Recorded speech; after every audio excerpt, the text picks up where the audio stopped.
Hello friends, welcome to my YouTube channel. तो आज के इस वीडियो में हम आपको राजा सगरका का चरित्र तथा इक्ष्वाकु वंश के मुख्य मुख्य राजाओं का परिचय बताएंगे। तो इस प्रकार बात होती है कि लोमहर्षण जी कहते हैं, राजकुमार सत्यव्रत, भक्ति, दया और प्रतिज्ञावश विनयपूर्वक विश्वामित्र जी की स्त्री का पालन करने लगा। इससे मुनि बहुत संतुष्ट हुए। उन्होंने सत्यव्रत से इच्छा अनुसार वर मांगने के लिए कहा। राजकुमार बोला, मैं इस शरीर के साथ ही स्वर्गलोक में चला जाऊं। जब अनावृष्टि का भय दूर हो गया तब विश्वामित्र ने उसके पिता के राज्य पर अभिषेक करके उसके द्वारा यज्ञ कराया। वे महातपस्वी थे। उन्होंने देवताओं तथा वशिष्ठ के देखते देखते सत्यव्रत को शरीर सहित स्वर्गलोक में भेज दिया। उसकी पत्नी का नाम सत्यरथा था। वह केकय कुल की कन्या थी। उसने हरिश्चंद्र नामक निष्पाप पुत्र को जन्म दिया। राजसूय यज्ञ अनुष्ठान करके वे सम्राट कहलाए। हरिश्चंद्र के पुत्र का नाम रोहित था। रोहित के हरित और हरित के पुत्र चक्षु हुए और चक्षु के पुत्र का नाम विजय था। वे संपूर्ण पृथ्वी पर विजय प्राप्त करने के कारण विजय कहलाए। विजय के पुत्र राजा रुरुक हुए, जो धर्म और अर्थ के ज्ञाता थे। रुरुक के वृक, वृक के बाहु और बाहु के सगर हुए। वे गर अर्थात विषय के साथ प्रकट हुए थे, इसीलिए उनका नाम सगर हुआ। उन्होंने भृगुवंशी और मुनि से आग्नेय अस्त्र प्राप्त कर तालजंग और हाय यह नामक क्षत्रियों को युद्ध में हराया और समूची पृथ्वी पर विजय प्राप्त की। फिर शक, पन्नव तथा पारदौ के धर्म का निराकरण किया।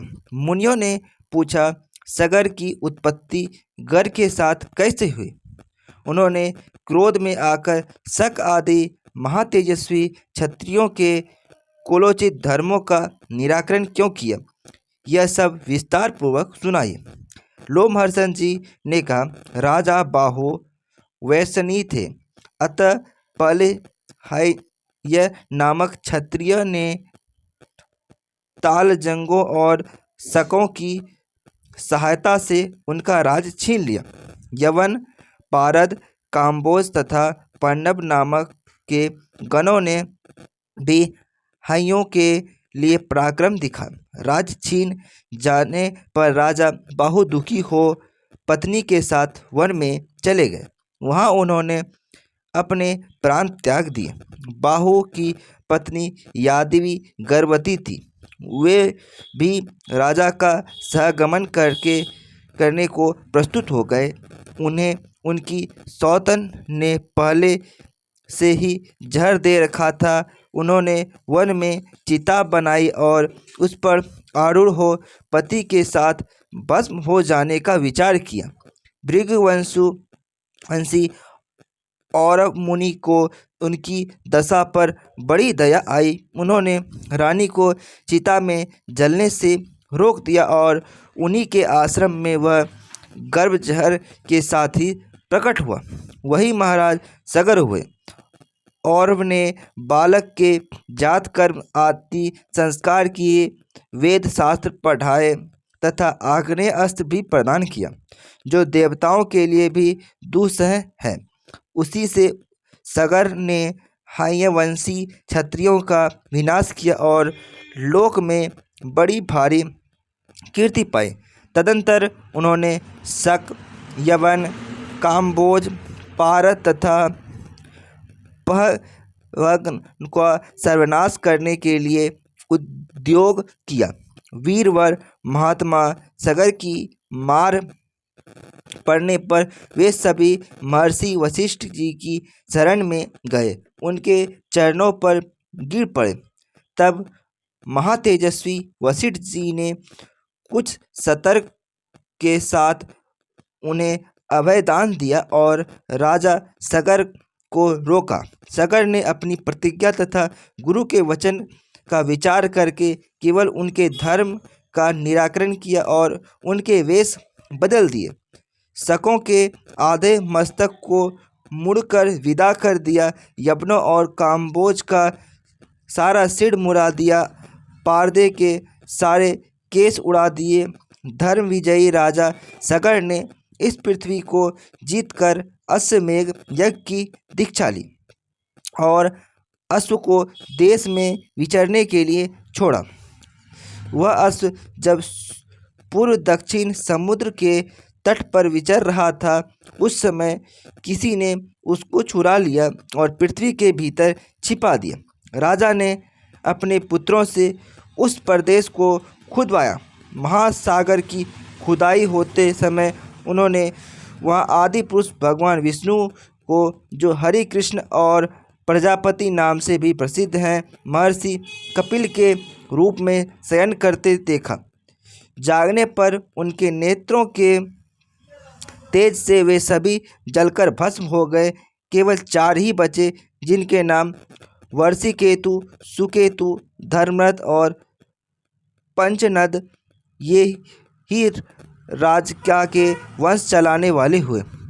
कपिल रूपधारी भगवान नारायण ने उन्हें वरदान दिया कि राजा इक्ष्वाकु का वंश अक्षय होगा और इसकी कीर्ति कभी मिट नहीं सकती। भगवान ने समुद्र को सागर का पुत्र बना दिया और अंत में उन्हें अक्षय स्वर्गवास के लिए भी आशीर्वाद दिया।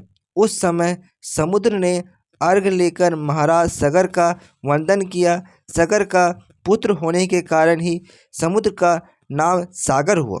उन्होंने अश्वमेध यज्ञ के उस अश्व को पुनः समुद्र से प्राप्त किया और उसके द्वारा 100 अश्वमेध यज्ञ के अनुष्ठान पूर्ण किए। हमने सुना है राजा सगर के 60,000 पुत्र थे। मुनियों ने पूछा, साधुवर, सगर के 60,000 पुत्र कैसे हुए? वे अत्यंत बलवान और वीर किस प्रकार हुए? लोमहर्षण जी ने कहा, सगर की 2 रानियां थीं जो तपस्या करके अपने पाप दुग्ध कर चुकी थी। उनमें बड़ी रानी विदर्भनेश की कन्या थी, उसका नाम केसिनी था। छोटी रानी का नाम महती थी। वह अरिष्टनेमिकी की पुत्री तथा परम धर्म परायण थी। इस पृथ्वी पर उसके रूप की समता करने वाली दूसरी कोई स्त्री नहीं थी। महर्षि औरव ने उन दोनों को इस प्रकार वरदान दिया, एक रानी 60,000 पुत्र प्राप्त करेगी और दूसरी को एक ही पुत्र होगा, किंतु वह वंश चलाने वाला होगा। इन 2 वरों में से जिसे इच्छा हो वह वही ले। तब उनमें से एक ने 60,000 पुत्रों का वरदान ग्रहण किया और दूसरी वंश चलाने वाली एक पुत्र प्राप्त करना चाहा। मुनि ने तथास्तु कहकर वरदान दे दिया। फिर एक रानी के राजा पशजन हुए और दूसरी ने बीज से भरी हुई एक तूबी उत्पन्न की। उसके भीतर तिल के बराबर 60,000 गर्भ थे। वे समय अनुसार सुख पूर्वक बढ़ने लगे। राजा ने उन सब गर्भों को घिसे हुए घड़े में रखवा दिया। उनका पोषण करने के लिए प्रत्येक के पीछे एक एक दाई युक्त कर दी। तत्पश्चात क्रमशः 10 महीने में सगर की प्रसन्नता बढ़ने वाले में सभी कुमार उठ खड़े हुए। पशजन ही राजा बनाए गए। पशजन के पुत्र अंशुमान हुए जो बड़े पराक्रमी थे।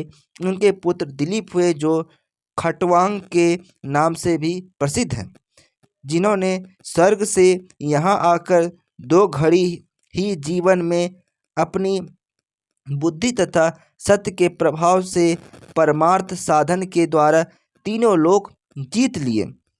दिलीप के पुत्र महाराज भागीरथ हुए, जिन्होंने नदियों में श्रेष्ठ गंगा को स्वर्ग से पृथ्वी पर उतारकर समुद्र तक पहुंचाया और उन्हें अपनी पुत्री बना लिया। भागीरथी की पुत्री होने के कारण ही गंगा को भागीरथी कहते हैं। भागीरथ के पुत्र राजा श्रुत हुए। श्रुत के पुत्र नाभाग हुए, जो बड़े धर्मात्मा थे। नाभाग के पुत्र अम्बरीश हुए, जो सिंधु द्वीप के पिता थे। सिंधु द्वीप के पुत्र अयुताजीत हुए और अयुताजीत से महायशस्वी ऋतुवर्ण की उत्पन्न हुई, जो द्युति विद्या के रहस्य को जानते थे। राजा ऋतुपूर्ण महाराज नल के सखा तथा बड़े बलवान थे। ऋतु वर्ण के पुत्र महायशस्वी आर्तुपर्णी हुए। उनके पुत्र सदास हुए, जो इंद्र के मित्र थे। सुदास के पुत्र को सौदास बताया गया है। वे ही कलमा पासदक के नाम से विख्यात हुए तथा राजा मित्र सह भी उन्हीं का नाम था। कल्म पासनपादक के पुत्र सर्वकर्मा हुए और सर्वकर्मा के पुत्र अनरण्य थे। अनरण्य के दो पुत्र हुए, अन्मित्र और रघु।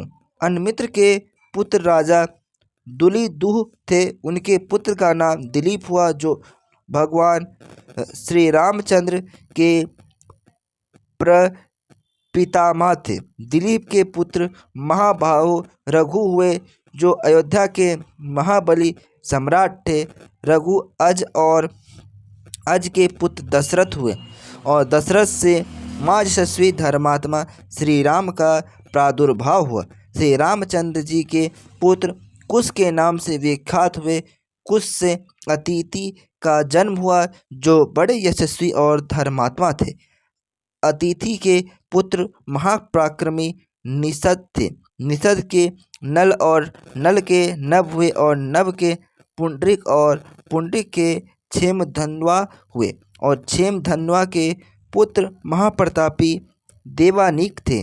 देवानीक से अहिनगु और अहिनगु से सुंधवा और सुंधवा से राजा सल हुए और सल से धर्मात्मा उक्य, उक्य से वज्रनाथ और वज्रनाभ से नल का जन्म हुआ। मुनिवरों और पुराणों में दो ही नल प्रसिद्ध हैं। एक तो चंद्रवंशी वीर सेनक के पुत्र थे और दूसरे इक्ष्वाकु वंश के धुरंधर वीर थे। इक्ष्वाकु वंश के मुख्य पुरुषों के नाम बताए गए। ये सूर्यवंशी के अत्यंत तेजस्वी राजा थे और अदिति नंदन सूर्य की तथा प्रजाओं के पोषक श्रद्धा देव मनु की इस सृष्टि परंपरा का पाठ करने वाला मनुष्य संतानवान और होता है और सूर्य का सायुज्य प्राप्त करता है। तो फ्रेंड्स, मैंने आपको इस वीडियो में ब्रह्म पुराण से जुड़ी राजा सगर के चरित्र तथा इक्ष्वाकु वंश के मुख्य राजाओं का परिचय इस वीडियो में बताएं। तो फ्रेंड्स, आपको वीडियो कैसा लगे ज़रूर बताइएगा। Thanks for watching my video.